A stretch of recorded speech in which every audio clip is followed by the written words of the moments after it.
So what do you think is the answer for this question? In what order should filter elements be specified?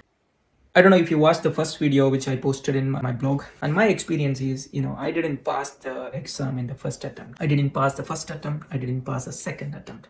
I passed in the third attempt. So I just want to tell you that ServiceNow exam is not that easy. You cannot just go and pass the exam like that. Even if you get the correct questions from some other source, it's always changing. My recommendation is don't just go with any type of questions. Really study. So the reason I passed in the third attempt is I was well prepared by going through the documents ServiceNow provided. If you are preparing for ServiceNow, my recommendation is they always give you a PDF document which is almost 350 pages. Most of them are a lot of pictures they have. That's why this looks very too much, but it's in fact only 100 or 150 pages information is there in this. If you really understand this document, even if the questions are not really coming from the questions which you may have available in this kind of YouTube videos and blogs, you will be able to understand and choose the correct answer when they are asking you. English is not my first language, so for me to understand what ServiceNow is thinking, it's take a little bit of time. So if your first language is not English, this will be a little bit difficult for you to understand what they are really asking. This is the material. You can see that the document I prepared, these are all small keywords, this is all really lot of information is there, and they can ask this one page, they can ask in 10 different ways they can ask. And if you really don't understand what they are asking, it will be very difficult for you to answer this. In my first case, I failed for only few marks. Even if it is only few marks, failure is a failure. You have to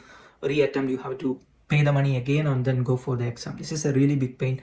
So when you are preparing for the exam, make sure you prepare well in advance. So how I prepared is I was studying this document for 3 days. 3 days I was really studying each page, really trying to understand practically and also theoretically. And that's how I prepared. Here is the first question. So what do you think is the answer? In what order should filter element be specified? So what is the answer?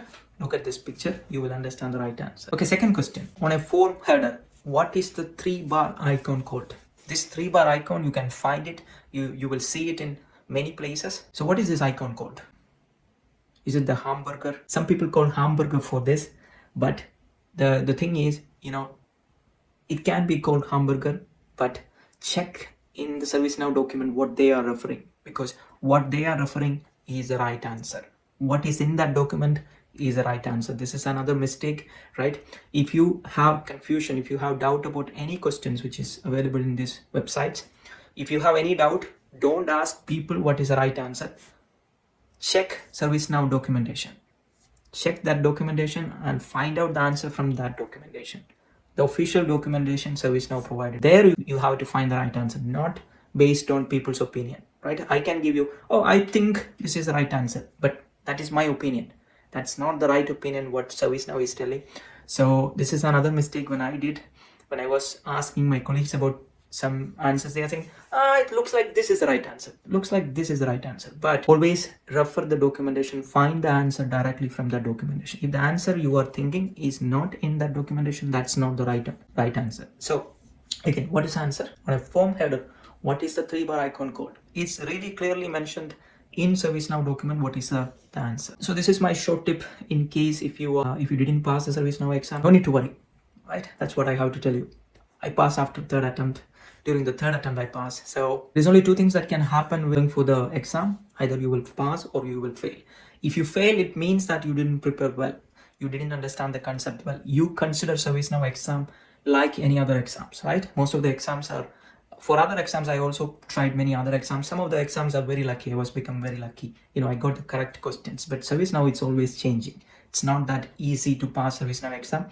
And if you go considering like other exams, if you're lucky, you will get some easy questions. But in my case, that didn't happen. In my case, all the 2 times I got very difficult questions. And even in the third time, I was preparing a lot of questions and I didn't get those questions. I have to use my brain and I have to think and I have to, and that's how I was able to pass. So this is my 5-minute tip for you to prepare for the ServiceNow CSA exam. I'll talk to you in the next video with another interesting topic. Take care.